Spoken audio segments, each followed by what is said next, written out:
안녕하세요. 저는 맞벌이하는 30대 중반의 주부입니다. 오늘 제가 들려드릴 사연은 저희 시어머니 얘기입니다. 대부분 시댁하면 고부 갈등 얘기부터 나올 텐데 저는 완전히 그 반대입니다. 이 세상에 아마 저희 시어머니 같은 분은 없을 겁니다. 저희 친정 부모님을 다시 살게 해준 감사한 분이시거든요. 저는 식품 공장을 운영하는 부모님 밑에서 경제적인 어려움 없이 잘 자랐습니다. 부모님은 두 분 다 고향이 부산으로 집안 대대로 업을 해서 생선을 납품받아 어묵 가공식품을 생산하고 있습니다. 직원은 많진 않지만 다들 가족처럼 잘 지냈어요. 아빠는 공장 한켠에 있는 간이 주방에서 직원들 매 끼니를 따끈한 밥과 집에서 먹는 것처럼 똑같은 반찬 국을 만들어서 식사를 만들어 주셨습니다. 아빠가 젊었을 때 식당에서 일해서 요리 솜씨가 꽤 좋거든요. 주위에서 식당을 차려보라고 할 정도였으니까요. 저도 학교 마치면 공장에 가서 직원분들과 같이 식사를 하며 친하게 지냈습니다. 저희 부모님은 직원들의 대소사를 챙길 만큼 정이 많으신 분들이세요. 공장은 꾸준히 매출이 오르면서 회사 규모도 꽤 커졌습니다. 저는 부산에서 대학을 졸업하고 서울에 있는 무역회사에 취직했습니다. 서울에 아는 사람 하나 없이 낯설고 외롭기는 했지만 제가 가고 싶던 회사에 취직해서 회사 생활이 정말 행복했습니다. 하지만 사회초년생이다 보니 실수도 많고 업무가 서툴러 야근하는 일이 허다했죠. 하루는 야근을 하고 있는데 사무실에 전화가 걸려왔습니다. 여보세요? 안녕하세요. 저는 경영관리부의 정성호 대리입니다. 혹시 전화 받으시는 분은 누구신가요? 아, 네, 정 대리님. 저 민예린입니다. 이 시간엔 무슨 일이세요? 다행이네. 다들 퇴근하면 어쩌나 싶었는데. 예린 씨, 죄송하지만 제 책상에 가서 서류 봉투 하나 있는지 확인해 주시겠어요? 네, 가서 확인하고 전화 드리겠습니다. 네, 고마워요. 책상을 살펴보니 서류 봉투 안에 보고서라고 적힌 문서가 보였습니다. 대리님, 책상에 서류 봉투 있어요. 다행이다. 10년 감수했네. 오늘 밤까지 보고서 작성 완료해야 되는데 제가 매출 통계 서류를 놓고 와서요. 저 지금 사무실에 갈 테니까 예린 씨는 저 상관없이 퇴근하세요. 저 아직 일이 남아서 조금 더 있어야 할 것 같아요. 아유, 저런. 그럼 지금 저 출발할 테니까 이따 볼 수 있으면 봅시다. 얼마 후에 대리님이 도착하셨는데 양손에 초밥과 커피가 들려 있었습니다. 예린 씨, 저녁 아직 못 먹었죠? 저도 못 먹었거든요. 뭐 좋아하실지 몰라서 제가 좋아하는 걸로 골라서 사왔어요. 초밥하고 제가 좋아하는 아이스 아메리카노. 괜찮으면 저랑 같이 먹어요. 어머, 뭐 이런 걸 다 사오셨어요. 감사하지만 죄송해서요. 에이, 일 잘하라고 독려하는 직장 상사의 배려라고 생각해 주세요. 배고프다. 저 빨리 먹을까요? 대리님과 같이 저녁을 먹으면서 이런저런 얘기도 많이 나누었습니다.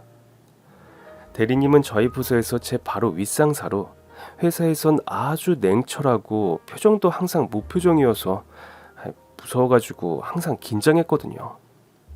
그런데 퇴근 시간 이후에 이렇게 다정한 모습을 보니 의아했습니다. 예린 씨, 지금 당황했죠?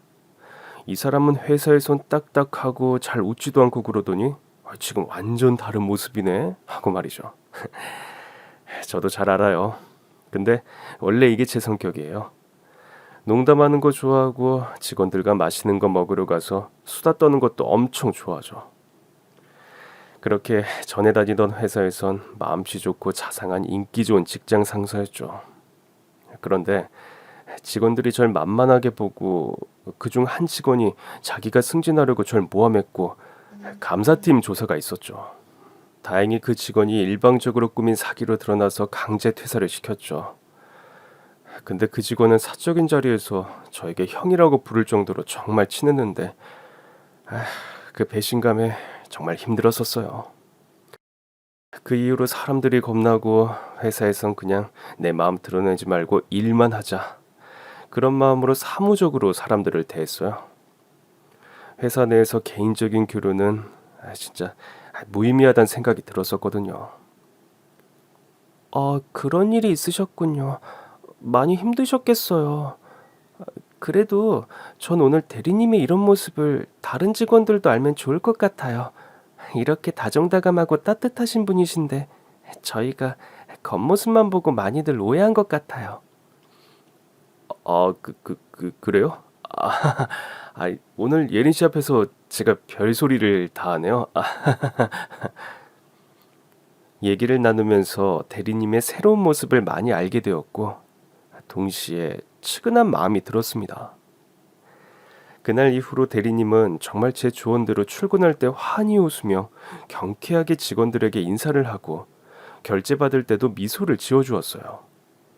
그리고 점심시간에도 예전엔 혼자 먹었었는데 이젠 직원들과 같이 먹고 커피도 사주시고 정말 달라지셨어요. 저 많이 달라졌죠? 예린 씨 말 듣고 제가 며칠을 곰곰이 생각해 봤거든요. 근데 역시 예린 씨 말이 맞는 것 같았어요. 신경 써줘서 정말 고마워요. 아니에요, 대리님. 대리님도 저 일 서툰 거 많이 가르쳐 주시고, 제가 잘못한 것도 다 대리님이 감수해 주시면서 저한테 얼마나 큰 힘이 되는데요. 저야말로 항상 감사합니다. 그 이후로 저희는 서로에게 호감을 느껴 연인 사이로 발전했고, 결국 결혼을 하기로 결심했습니다. 남편은 남동생이 한 명 있고 어머님과 살고 있었어요. 남편이 3살 때 아버님이 암투병하시다 돌아가시고 어머님이 여러 일을 하며 힘들게 형제를 키우셨다고 합니다. 상견례 날 부산에 계시는 친정 부모님이 올라오셔서 제가 공항으로 마중을 나갔습니다. 두 분 서울은 처음이죠? 맨날 공장에만 있다 보니 여행도 못 가고 이참에 서울 구경 실컷 하고 가세요. 그럼 우리 딸 덕에 이렇게 서울도 와보네. 오늘 우리가 잘 해야 될 텐데 실수해서 괜히 너 곤란하게 하면 안 되는데. 아빠 왜 그렇게 긴장하세요? 저희 시어머니 좋은 분이세요. 편하게 얘기하고 식사하고 가시면 돼요. 근데 오늘 아빠 엄청 근사하신데요? 양복 입은 모습 처음이에요. 오늘 뭐 입을지 며칠 전부터 고민하더니 이거 결혼할 때 샀던 양복인데 오늘 뜻깊은 자리라며 꺼내 입으셨어. 이 양복 입고 공장도 계약하고 너 태어나는 날도 이 양복 입었거든. 이거 입으면 일이 잘 풀렸잖아. 이 좋은 기운이 너한테도 가길 바란다면서 이렇게 오늘도 입고 오신 거야. 아빠도 참 이제 부모님 곁을 떠난다고 생각하니까 마음이 좀 이상해요. 왜 자꾸 눈물이 나지? 아유, 이 좋은 날 왜 눈물을 보여? 응? 아직 애기네 애기야. 부모님도 눈물을 억지로 참는 게 보였습니다. 제 차로 이동해 드디어 상견례장에 도착했습니다. 장인어른, 장모님, 멀리서 오시느라 고생 많으셨습니다. 아닐세, 자네랑 사부인 본다는 생각에 들떠가지고 어젯밤에 한숨도 못 잤어.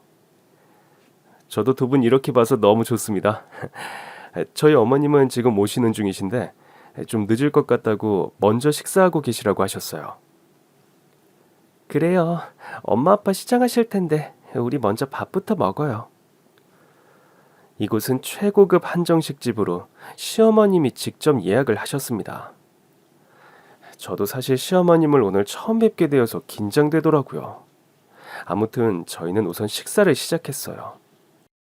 최고급 한정식집답게 에피타이저부터 최고급 요리가 풀코스로 차려졌어요.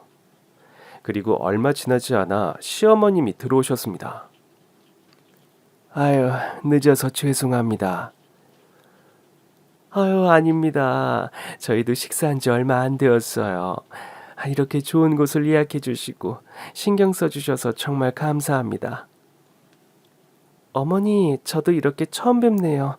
민예린입니다. 미리 만나 뵙고 인사드렸어야 하는데 죄송합니다. 어머, 너가 예린이구나. 내가 매번 바빠서 약속 날짜를 못 잡아서 그런 거지. 아휴, 한사돈을 닮아서 그런지 참 참하게 생겼네. 그리고 아니, 근데 이상하게 시어머님이 아버지 얼굴을 보고 표정이 굳으면서 눈빛이 흔들리는 게 느껴졌습니다. 그리고 아버지도 시어머니를 보는 순간 표정이 굳더라고요.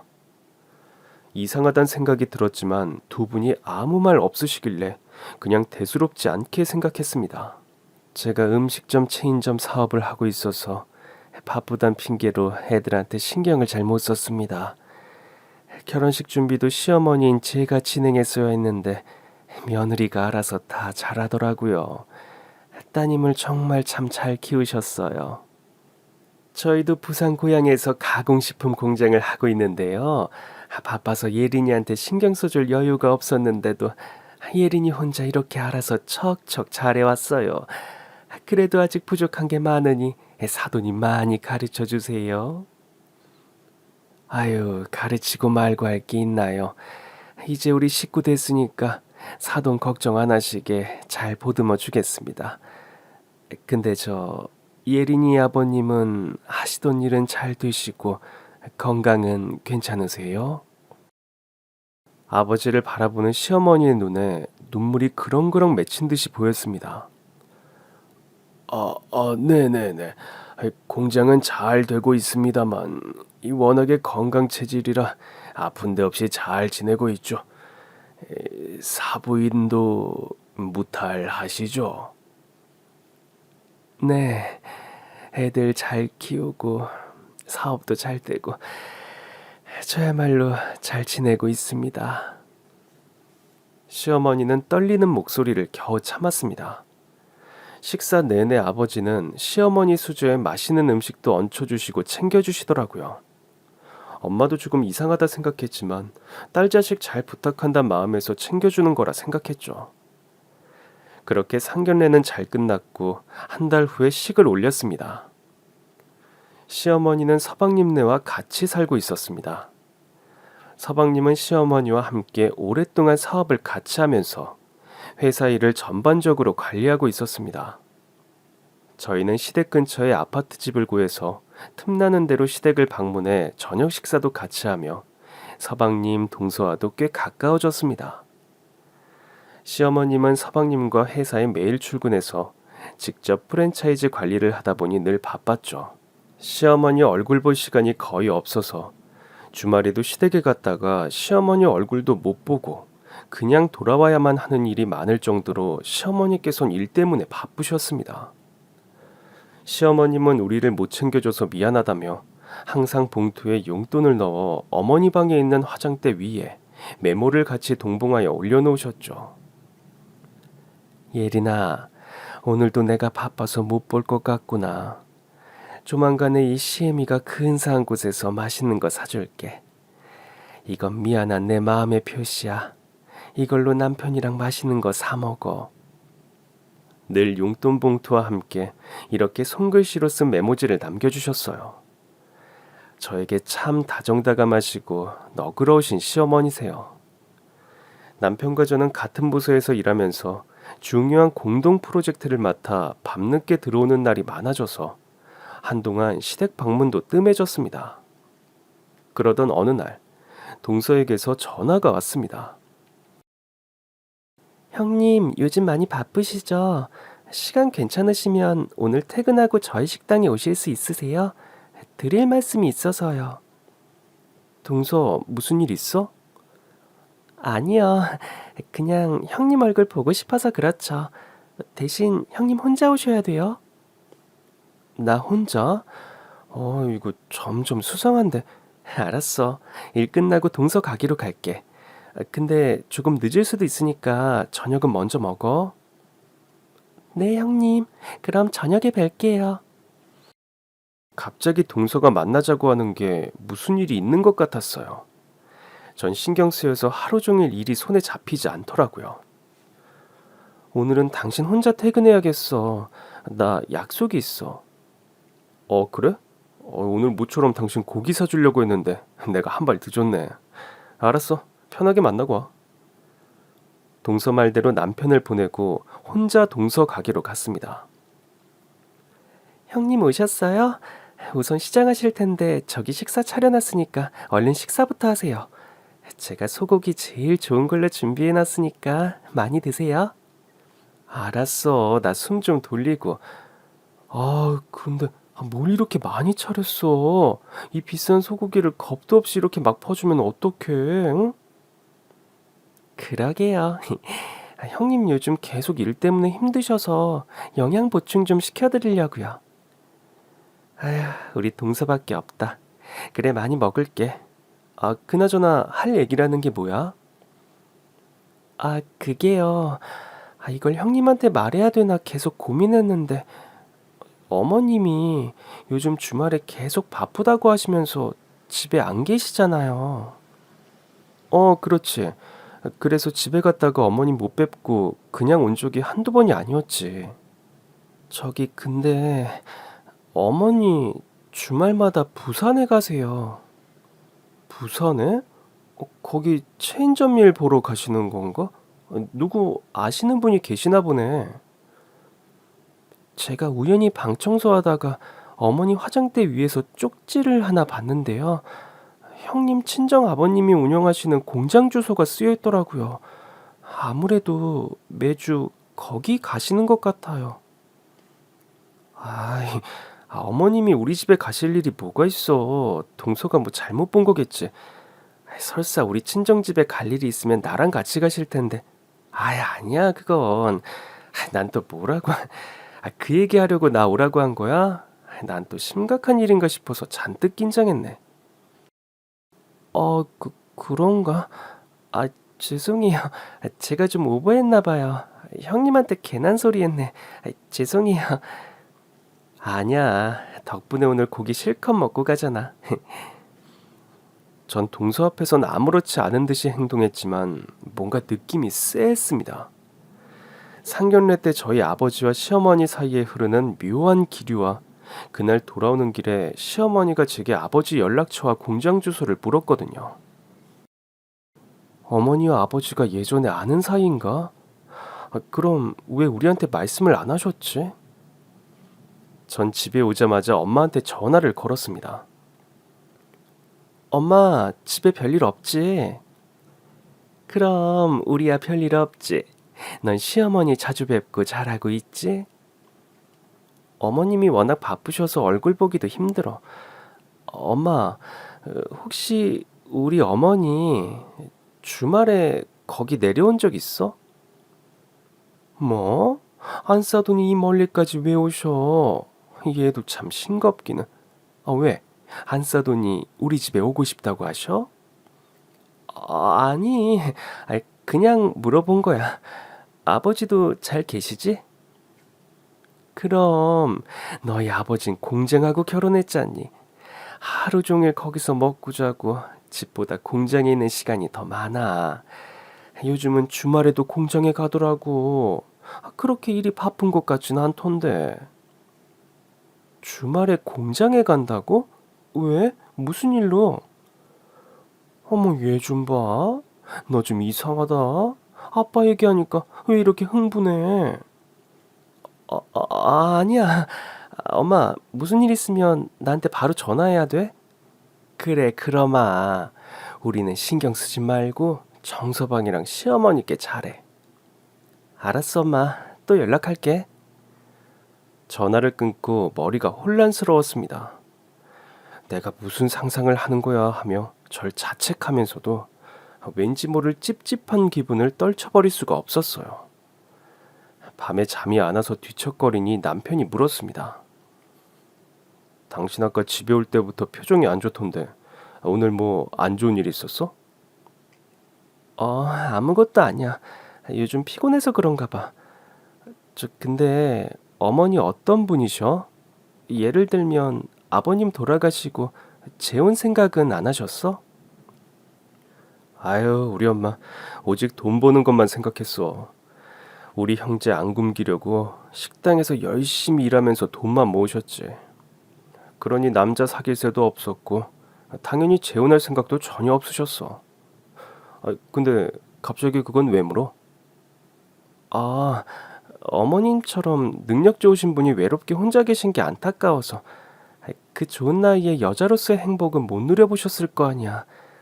같은 여자로서 마음이 짠해서. 대신 식당 일 하다가 돈 많이 벌어서 어머니 본인 식당도 마련하고 그게 또 잘 돼서 전국 체인점까지 하게 됐으니 엄청 성공하신 거지. 어머니는 워낙 여장부 스타일이라 아마도 지금 삶에 만족하고 계실 거야. 남편 얘기를 듣고 보니 제가 괜한 오해를 하고 있구나 싶어 부끄러워졌습니다. 결혼 후 처음 맞는 시어머니 생신을 앞두고 해외여행을 보내드리려고 알아보고 있었어요. 퇴근 후 시댁을 찾았습니다. 어머니, 이번 생신에 저희 식구들 모두 괌 여행 가는 거 어떠세요? 제가 패키지로 알아봤는데 지금 비수기라 상당히 저렴하게 다녀올 수 있더라고요. 어떠세요, 어머니? 괌 괜찮으세요? 아이고, 우리 예린이가 신경 써서 준비했구나. 고맙다. 근데 괌도 좋지만 난 부산에 더 가고 싶은데 부산 바다 구경도 하고 맛있는 회도 먹고 그렇게 지내고 싶어. 부산엔 갑자기 왜요? 엄마 부산에 아는 사람도 없잖아요. 그냥 TV에서 보니까 부산 바다가 좋더라고.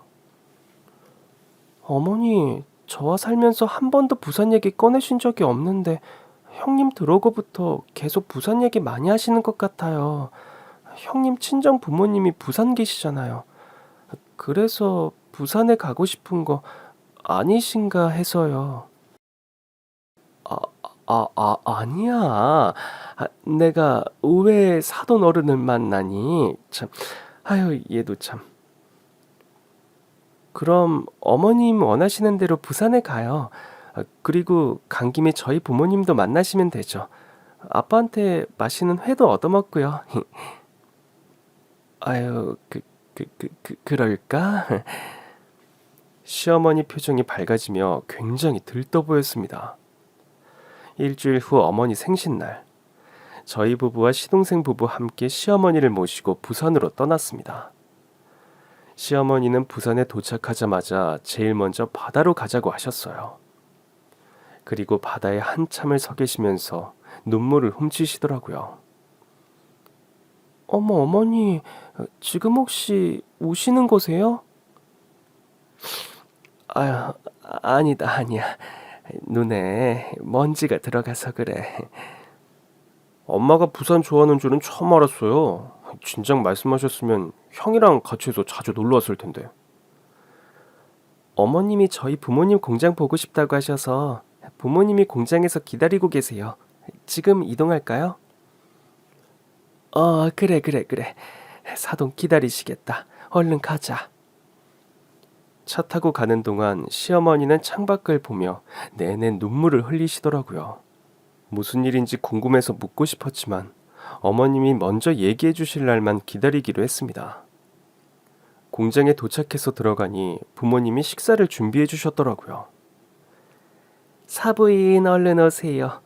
결혼식 때 뵙고 처음이네요. 이렇게 멀리까지 오시니까 저희가 영광입니다. 애들이 저 생일이라고 여행 보내준다고 해서 이리로 오게 되었습니다. 겸사겸사 사돈도 뵙고 너무 좋네요. 오늘 안사돈 생신이라고 해서 제가 솜씨 발휘를 했습니다. 사돈 입맛에 맞으실지 모르겠네요. 어머, 이 많은 요리를 사돈이 직접 만드셨다고요? 요리 솜씨가 정말 대단하시네요. 감사히 잘 먹겠습니다. 저희 아빠 원래 요리사여서 음식 엄청 잘하세요.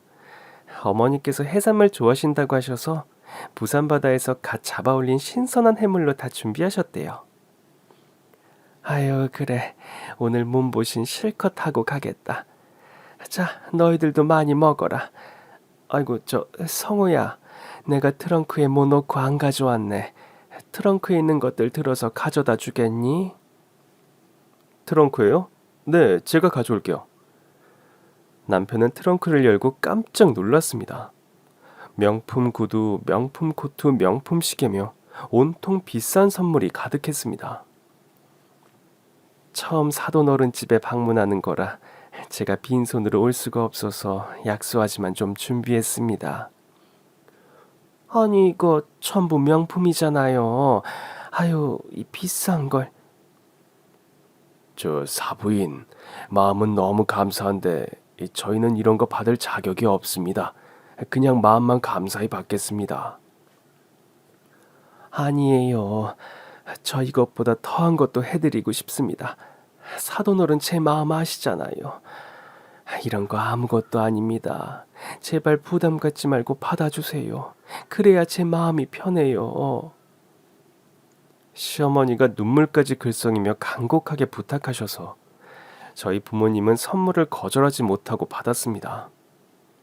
그렇게 한참을 얘기하다 보니 어느새 밤이 깊었습니다. 저와 남편 엄만 설거지를 하며 뒷정리를 했고 아버지와 시어머니는 공장 뒤에 있는 바닷가로 바람 쐬러 나갔습니다. 자꾸 이러시면 저 부담됩니다. 이제 그때 일 잊으세요.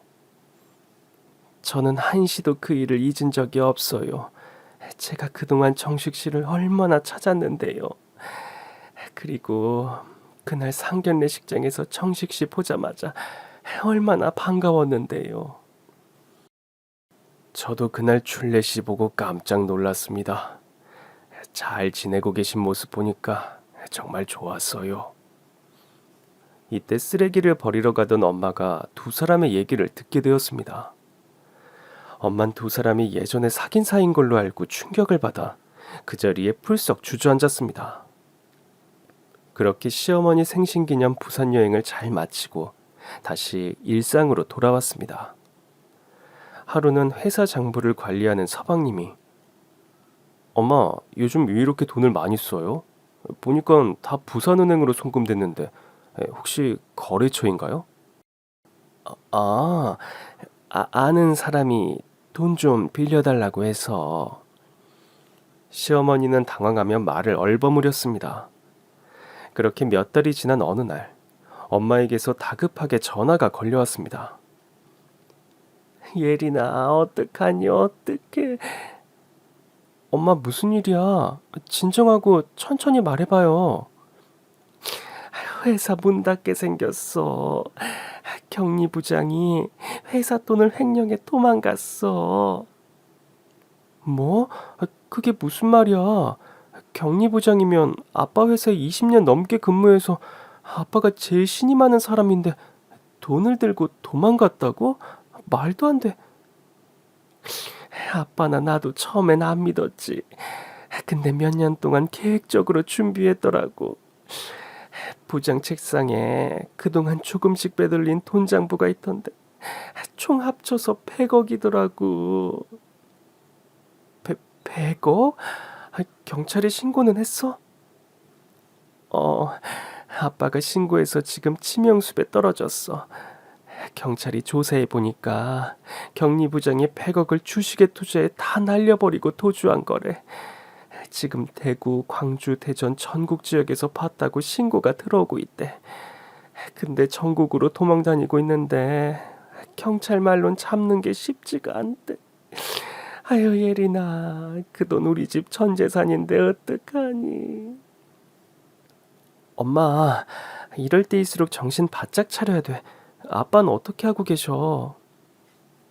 밥도 잘 안 드시고 잠도 거의 못 자. 30년 동안 하던 회사가 하루아침에 부도맞게 되었는데 아휴, 지금 정신이 온전할 리가 없지. 아빠가 어제 파산 신청하고 왔더라고. 아유, 이제 우리 어떻게 살아야 되니. 아유. 엄마, 지금 내가 내려갈 테니까 아빠랑 식사 잘하시고 마음 단단히 먹고 있어. 전화를 끊고 저는 팀장님께 사정 얘기를 하고 며칠 연차를 냈습니다.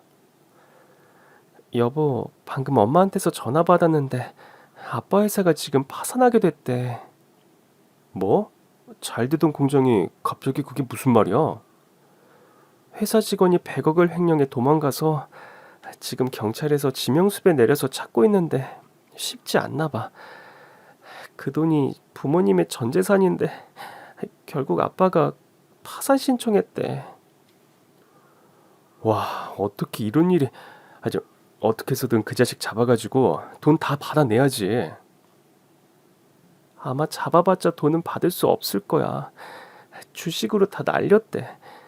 돈 받을 희망이 사라지자 아빠가 결국 파산 신청한 거고. 여보, 저 빨리 지금 가야 될 것 같으니까 저 휴가 신청 좀 할게요. 지금 프로젝트 정말 급한 일인데 내가 빠져서 팀장님하고 당신한테 너무 미안해. 일 거의 다 끝난 상태라 내가 팀장님과 잘 마무리하면 되니까 아무 걱정 말고 내려가서 장인어른 장모님 잘 보살펴드려. 식사도 꼭 잘 챙겨드리고. 그래요, 고마워. 내려가서 연락할게. 전 곧바로 부산으로 내려가서 부모님을 만났습니다. 두 분 다 며칠 동안 밥도 못 먹었는지 얼굴이 퀭한 채 기력이 없었어요. 속상하게 두 분 다 얼굴이 왜 이렇게 됐어요? 예린아, 바쁜데 뭐하러 왔어? 아휴, 너한테 못 볼 걸 보여줘서 내가 정말 미안하다. 아빠가 얼마나 힘드신 줄 알아요. 제일 믿었던 사람한테 배신당하니 얼마나 괴롭겠어요. 이렇게 아빠가 망가지신다고 그 일이 없던 일이 되는 것도 아니니까 이렇게 계속 주저앉아 있어봤자 아무것도 달라지질 않잖아요. 그러니까 엄마 아빠 몸부터 챙기세요. 저는 얼른 죽을 끓여서 식사부터 차렸습니다. 안 드신다는 걸 억지로 드시게 했더니 그래도 한 그릇을 다 비우셨어요. 다음날 아버지는 아침 일찍부터 집을 나서서 격리부장 지인들을 찾아다녔습니다. 혹시나 그 나쁜 놈한테 연락이 오진 않았나 다 확인하러 다녔어요. 그리고 거의 매일 격리부장 집을 찾았습니다. 이제 사장님 오셨어요? 그래, 동철아. 너네 형 연락 온 거 없니? 네, 전화 한 통이 없네요. 아유, 이 인간 대체 어디 있는 거야? 사장님 별 면목이 없습니다. 저희 형제 결혼할 때 전세방 구하는데 보태라고 큰 돈도 주시고 저희 어머니 병원비도 주셨는데 형이 그렇게 사장님을 배신할 줄은 정말 몰랐어요. 그 자식 진짜 인간도 아니에요. 어머니도 버린 자식이라면서 다시는 안 보겠다고 하세요. 저도 지금 형 있을 만한 곳 백방으로 알아보고 있어요. 제가 꼭 그 인간 잡아가지고 사장님 앞에 무릎 꿇고 빌게 하겠습니다. 아이고, 어머니가 충격 많이 받으셨겠네. 어머니 심장도 안 좋으신데 너가 잘 챙겨드려. 사장님, 지금 이 판국에 저희 집 걱정해 주시는 거예요? 아, 진짜 너무 죄송합니다.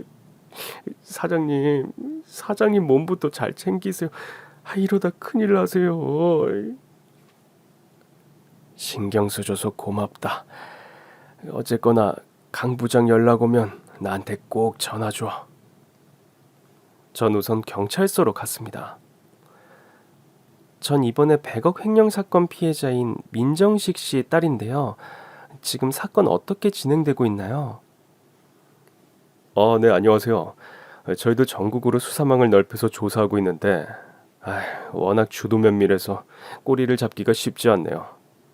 보니까 다 현찰로 돈을 인출해서 현금을 사용하니까 카드 내역이 없어서 추적하는 것도 쉽지 않습니다. 도주하다 보면 모텔, 식당을 이용할 텐데 일부러 현금만 쓰는 거죠. 그리고 휴대폰은 사건 당일날 바꿔버려서 저희도 수사하는데 애로가 많습니다. 물론 힘드신 거 알지만 좀 더 부탁드립니다. 저희 부모님이 평생 일군 전 재산이에요. 꼭 좀 잡아주세요. 그리고 그날 저녁, 전 부모님께 같이 서울로 가자고 말씀드렸습니다. 두 분 저희 집에 오셔서 당분간만이라도 같이 지내시는 건 어떠세요? 저 이대로 서울 못 갈 것 같아서 그래요. 그렇다고 제가 휴가 계속 내서 내려올 수 있는 사정이 아니거든요. 정서방도 두 분 걱정 많이 하면서 잘 챙겨드리라고 했어요. 그리고 경찰서에 오늘 다녀왔는데 그 사람 잡는데 꽤 시간이 걸릴 것 같대요. 그러니까 여기 있으면 그 일만 계속 생각날 테니까 서울에 잠시 오셔서 기력 찾으셨으면 좋겠어요. 제가 불안해서 더 이상 안 되겠다고요. 난 우리 딸 신경 쓰이게 하고 싶지 않아. 엄마 아빠 일이니까 우리가 해결해야지. 너희들까지 힘들게 할 수 없어. 여보, 난 당신 매일 강 부장 집 찾아가는 것도 좀 안 좋아 보이고, 당신이 내 눈앞에 잠시도 안 보이면 나 불안하고 걱정이 돼요. 그러니까 우리 당분간 예린이 말대로 예린이 집에 가서 같이 지냅시다. 응? 그렇게 해요. 부모가 돼서 어떻게 자식 신세를 져? 그럴 거면 당신 혼자 서울 가. 난 절대 부산 안 떠날 테니까. 아휴, 왜 화를 내고 그래요? 예린아, 네 아빠 고집 알지? 안 간다면 절대 안 갈 사람이야. 알았어요, 여보. 나 가자고 안 할 테니까 좀 진정 좀 하세요. 알았어요. 대신 저 매일 전화할 테니까 전화 잘 받으셔야 해요. 그래, 예린아. 신경 쓰지 말고 회사 일 잘하고 정서방 잘 챙겨. 난 우리 딸 행복한 것만 바란다. 전 회사 일이 바빠서 어쩔 수 없이 서울로 올라야만 했습니다. 남편에게 시어머니께는 우리 친정일 말하지 말라고 당부했죠. 사업 때문에 바쁘신데 저희 친정일로 신경 쓰이게 하고 싶지 않았거든요. 그렇게 일주일 후 늦은 밤 엄마한테서 다급하게 전화가 왔습니다. 엄마, 이 시간에 무슨 일이야? 예린아, 지금 집에 좀 올 수 있니? 근데 왜 그래? 무슨 일 있어? 아빠가 좀 아파. 뭐? 어디가 어떻게? 무슨 일 있었던 건데? 아빠가 글쎄 차 안에서 번개땀 피워가지고 스스로 세상을 떠나려고 했어. 다행히 창문 틈이 조금 열려서 목숨은 건졌는데 지금 응급실에 있는데 의식이 없어. 엄마 진정해. 우리 아빠 아무 일 없을 거야. 내가 지금 바로 내려갈 테니까 엄마 따뜻한 차 한 잔 마시면서 마음 가라앉히고 있어. 병원 주소 문자로 빨리 보내줘. 그래, 알았어. 조심히 와. 전 남편에게 아빠가 다치셨다고만 하고 저 혼자 부산으로 갔습니다. 내일 프로젝트 발표 날이라 중요한 날이거든요. 차를 타고 가는 내내 눈물이 앞을 가렸습니다. 아버지는 아무 일 없을 거라고 안심시키며 절 서울로 보내놓고 어떻게 스스로 세상을 떠나려고 했는지 그게 너무 속상하고 괴로워서 눈물이 멈추질 않았습니다. 부산에 도착해 급하게 응급실에 가보니 병원 복도에서 익숙한 목소리들이 들렸습니다. 그 목소리는 바로 시어머니와 동서였습니다. 둘은 뭔가 비밀 대화를 나누고 있었고 그 순간 엄마가 뒤에서 제 입을 틀어막았습니다. 엄마, 지금 이게 어떻게 된 일이야? 우리 시어머니와 동서가 여기는 어떻게 알고 온 거야? 예린아, 그게 말이야. 얘기하려면 좀 길어. 엄마가 해준 얘기는 충격적이었습니다. 예전에 시어머니와 부산에 왔을 때 시어머니와 아버지가 얘기하는 걸 듣고 이상한 생각이 들어서 엄만 아버지에게 물었습니다. 여보, 나 아까 두 사람 얘기하는 거 다 들었어요. 그날의 일을 잊을 수 없다고 하고 안사도는 당신을 찾아다녔다고 하던데 이게 다 무슨 소리예요? 두 사람 혹시 연인 사이였어요? 뭐라고? 아유, 이 당신이 생각하는 그런 거 아니야. 한 20년 전쯤에 이 새벽에 고깃배에서 선적해온 고기 가지러 가던 중에 한 여자가 포대기에 갓난아이는 없고 서너 살 되는 아이는 손에 잡고 바다로 들어가려고 하고 있었어. 그 순간 난 위험을 직감하고 거기서 당장 나오라고 소리를 질렀지. 그런데도 그 여인이 계속 바닷속으로 들어가더라고. 그렇게 발이 안 닿는 곳까지 들어가서 허우적대고 있었고 난 빨리 헤엄쳐 가서 아이들이랑 그 여자를 구했어. 얘기를 듣자 보니 여자는 남편이 암투병하다 먼저 세상을 떠나 살아갈 희망이 없어서 아이들과 세상을 등지려고 바닷속으로 들어간 거였더라고. 보니까 행색이 초라했고 며칠을 굶었다고 하더라고. 그동안 남편 병원비로 수천만 원이 들어가 빚독촉에 시달리고 집엔 전기 수도도 끊기고 쌀 살 돈도 없이 힘들게 지내다가 남편 살았을 때 놀러 온 적이 있는 부산 바다가 생각나서 이렇게 자기 자식들 데리고 온 거라 하더라고. 그래서 난 우선 공장으로 데려가서 밥을 해서 먹이고 많은 얘기를 나눴지. 그리고 난 어떻게든 그들이 다시 살아갈 수 있게 도와줘야겠다는 생각이 들었어. 그래서 당신한테 말은 못했는데 내가 작은 가게라도 마련해서 살아가라고 돈을 드렸지. 애기 엄만 절대 안 받겠다고 했지만 내가 정 그러면 꼭 성공해서 나중에 갚으라고 했어. 그래야 받을 것 같았거든. 그리고 그 후에 애기 엄마는 식당을 계약했다고 한번 연락이 왔었지. 하지만 그 후에 나도 사는 게 바쁘다 보니 연락이 끊겼었고, 그러다 예린이 상견례 때 만난 사돈이 바로 그 애기 엄마였던 거야. 보자마자 눈물이 빙 돌더라고. 그 상황에서 아는 체도 할 수 없고 사돈도 눈물이 그렁그렁 맺히면서 날 쳐다보던데, 이렇게 잘 살고 있는 모습을 보니까 내가 마음이 흐뭇하더라고. 그 후에 당신이나 예린이한테 말 못한 건 사돈 자신이 아이들과 함께 세상을 등지려 했다는 걸 자식들이 알면 마음이 엄청 아플 거라고. 그래서 비밀로 해달라고 당부하셨어. 그 후 시어머니와 저희 부모님만 이 사실을 서로 공유하면서 주말마다 시어머니는 부산에 내려와서 그동안 살았던 얘기도 나누고 좋은 곳도 같이 놀러 다니며 친하게 지내셨다고 합니다. 그리고 시어머님이 엄마 계좌번호를 알게 되어 틈틈이 큰 돈을 송금해 주셨습니다. 아버지와 엄마는 한사코 거절했지만 예전에 식당 하라고 주신 돈 갚는 거라고 생각해달라며 꾸준히 돈을 붙여주고 있었습니다.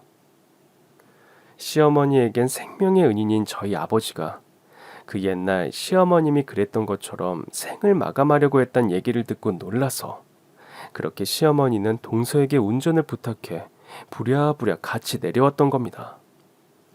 차를 타고 오면서 시어머님이 동서에게 모든 내막을 얘기했던 거죠. 그런데 시어머니는 응급실에 있는 아버지를 보자마자 통곡을 하면서 아버지가 깨어날 때까지 간호를 하시겠다며 침대 옆에 짐을 풀어놓았어요. 어머니, 꼭 이렇게까지 하셔야겠어요? 아무리 사돈어른이 어머니 생명 구해주신 은인이긴 하지만 사돈어른 간호하는 건 좀 그런 것 같아요. 사부인도 계신데. 어머니, 엄마한테 얘기 다 들었어요. 저희 아빠가 어머니 구해주셨다고요. 그런데 정작 아빠는 왜 세상을 떠나려고. 어머니, 우리 아빠 어떡해요? 예린아, 마음 굳게 먹어.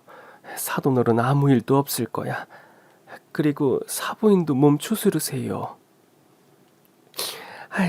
사돈이 옆에 있어서 제가 많이 힘이 됩니다.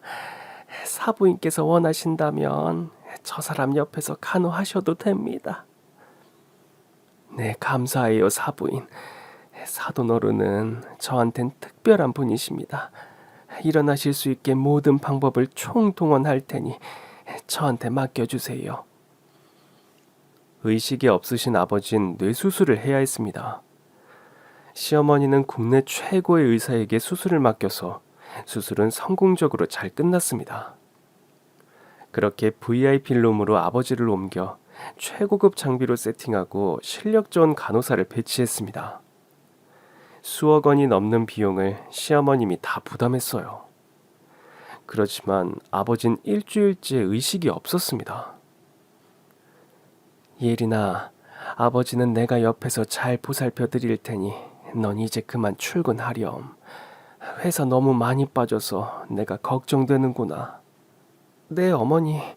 성호 씨가 저 대신 제 업무를 맡아 하느라 아마도 정말 많이 힘들 거예요. 그럼 저 잠깐 회사 가서 일 좀 볼 테니까 아빠 깨어나시면 바로 연락 주세요. 그래, 예린아. 나랑 사부인이 옆에 있으니까 아무 걱정하지 말고 올라가. 네, 아빠, 저 잠깐 서울 갔다 올게요. 얼른 기운 차리세요. 전 발걸음이 떨어지지 않았지만 회사 일 때문에 서울로 올라와야만 했습니다.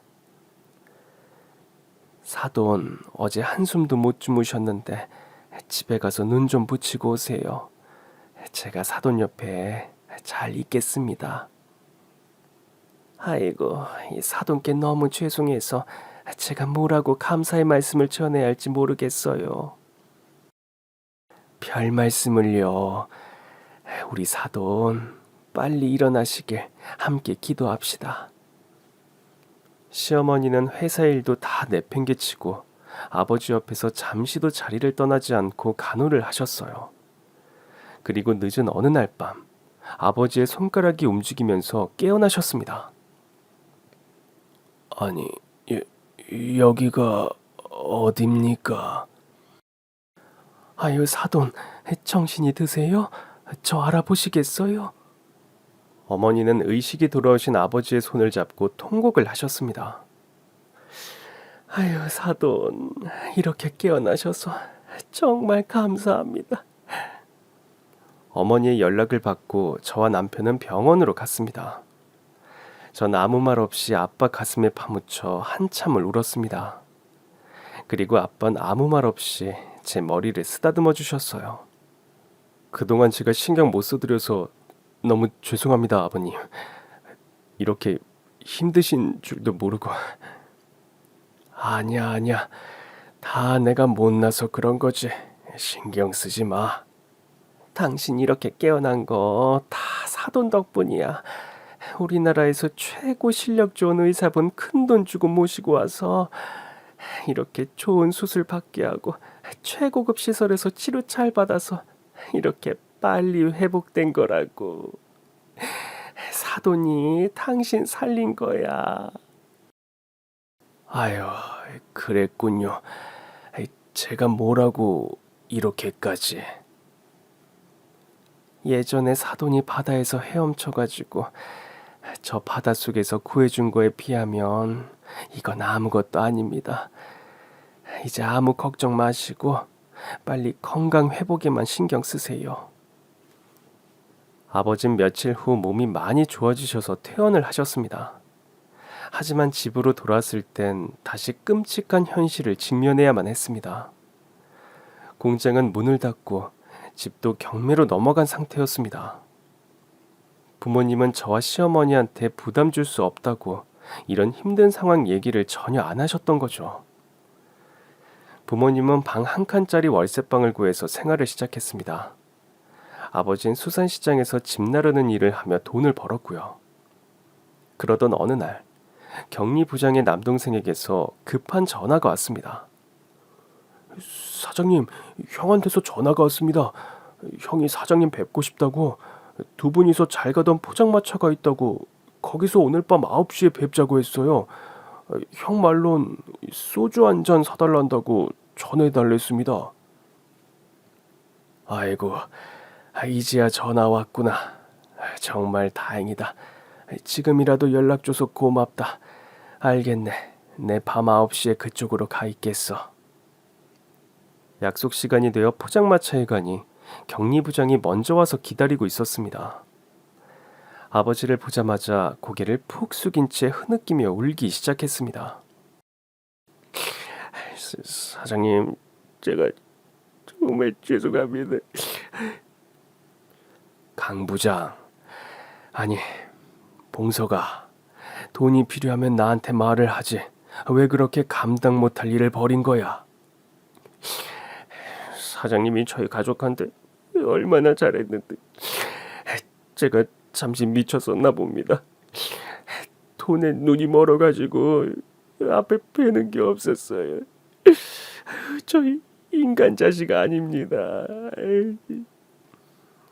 아니야, 아니야, 아니야. 울지 마, 울지 마. 그만 울어. 자, 이렇게라도 와줘서 정말 고맙네. 자, 다 덜고 소주 한 잔해. 저 오늘 마지막으로 이 사장님 따라주시는 소주 한 잔 꼭 마시고 싶었습니다. 저 자수하겠습니다. 사장님 배신한 죄 정당하게 벌 받겠습니다. 그래, 잘 생각해서 봉서가. 난 내 돈 100억 잃은 것보다 사실 친동생처럼 생각하던 너한테 배신당했던 게 너무 화가 났고, 그리고 동시에 너무 괴로웠었어. 그런데 그게 아니었다는 걸 오늘 확인한 것만으로도 난 정말로 고맙다. 이제야 내 마음이 편해졌어. 다음날 격리부장은 자수했고 뉴스에 보도되었습니다. 뉴스를 통해 소식을 알게 되어 저와 시어머니는 부랴부랴 부산 부모님 집으로 갔습니다. 그런데 그곳엔 다른 사람이 살고 있었어요. 엄마한테 전화해서 새로 이사간 집을 찾아갔고 집을 보는 순간 눈물이 왈칵 쏟아졌습니다. 공장도 집도 다 넘어갔으면 나한테 전화를 했어야지. 이 좁은 집에서 어떻게 그동안 살았어? 사돈, 너무 섭섭하네요. 사부인과 사돈 어른을 친형제처럼 생각했는데 저한테 연락 안 한 건 절 남이라고 생각한 거 아닌가요? 아유, 사부인 그게 아닙니다. 제가 염치가 있지. 이 병원비로 수억을 쓰셨는데 집 경매로 넘어간 거 아시면 사부인이 또 도와주실 거 아닙니까? 저 그렇게까지 하고 싶진 않았습니다. 저 아직 쌩쌩해서 일해서 돈 벌 수 있는데 사부인께 더 이상 신세질 수 없어요. 너무 완강하게 시어머니의 도움을 거절해서 어머니도 어쩔 수 없이 그냥 서울로 올라와야만 했습니다. 어머니, 아직 아빠 몸도 다 회복이 안 됐는데 저렇게 힘든 일 하시면 다시 쓰러지실지도 몰라요. 저 너무 걱정돼요. 예린아, 나한테 방법이 있다. 그러니 너무 걱정하지 마. 시어머니는 부산 체인점을 운영하고 있는 사장한테 아버지를 찾아가라고 했습니다. 아버지가 일하는 수산시장에 가서 지금 식당 요리사를 급하게 구한다고 하며 페이도 최고 수준으로 맞춰준다고 말해서 아버지가 그 가게에서 일하고 싶다고 자원을 하게 만든 거죠. 그렇게 사장님은 아버지를 요리사로 고용했고 아버지는 요리 실력을 유감없이 발휘했습니다. 일한 지 한 달 만에 아버지의 손맛이 주변에 꽤 알려져서 단골도 많이 생기고 동시에 장사도 엄청 잘 되기 시작했습니다. 그리고 어느 날 그 식당으로 시어머니가 찾아왔습니다. 아니 사돈, 여기 어떻게 오셨습니까? 저 애들한테도 말 안 하고 제가 여기서 일하는 거 아무도 모르는데요. 죄송합니다. 사실은 저 사돈 속였어요. 사돈이 제 도움을 완강하게 거부하셔서 저희 회사 체인점 운영하시는 사장님께 부탁드려 이렇게 사돈을 요리사로 고용한 거예요. 사돈이 요리 실력이 좋으셔서 이 식당을 운영하시면 좋을 것 같았거든요. 그리고 이 식당 사실 제가 운영하는 체인점입니다. 그리고 사돈께서는 원래 이 가게 요리사가 아니고 사장님이셨어요. 한 달 동안만 저분께서 사장 역할을 대신 한 거였고요. 아니, 어떻게 이런 일이... 전 전혀 몰랐어요. 제가 오죽했으면 이렇게까지 했을까요? 사돈, 이제 제 성의 거절하지 마시고 이 식당 잘 운영해 주세요. 제가 이렇게 부탁드리겠습니다. 아유, 이 사돈, 이 은혜 어떻게 갚아야 할지. 아유, 제가 정말 진심으로 감사합니다. 사부인과 오래오래 식당 잘 운영하시는 게 저한테 진 빚 갚는 겁니다. 그렇게 아빠와 엄마는 시어머니에 대한 고마움으로 열심히 식당을 운영해 대박집이 되었습니다. 식당 규모가 커지자 예전에 공장에서 같이 일했던 직원들에게 연락해 많은 월급을 주며 고용했고요. 그뿐 아니라 아버지는 여유가 되실 때마다 보육원과 양로원 시설에 고정적으로 기부를 했고, 일주일에 한 번씩 식당에서 노숙자를 위한 무료 급식소도 운영했습니다. 그리고 돈이 없어 대학 진학을 못하는 어려운 청소년을 위해 장학재단을 설립하였고, 동시에 장학금 지원 사업도 하고 있습니다. 시어머니는 사업을 서방님에게 물려주고 한 번씩 부산에 바람 쐬러 내려와 부모님 식당에 들려서 세 분이서 맛있는 것도 드시고 바다 구경도 하며 친구처럼 친하게 지내세요. 그리고 남편은 본부장, 저는 부장으로 승진해서 저희 부부는 여전히 같은 회사, 같은 부서에서 일하고 있습니다. 전 세 분의 훌륭하신 부모님이 계셔서 정말 행복합니다. 앞으로도 저희 가족 모두 지금처럼 행복하게 지낼 수 있다면 정말 좋겠습니다. 그럼 지금까지 제 긴 사연 들어주셔서 정말 감사합니다. 오늘도 행복한 하루 되세요.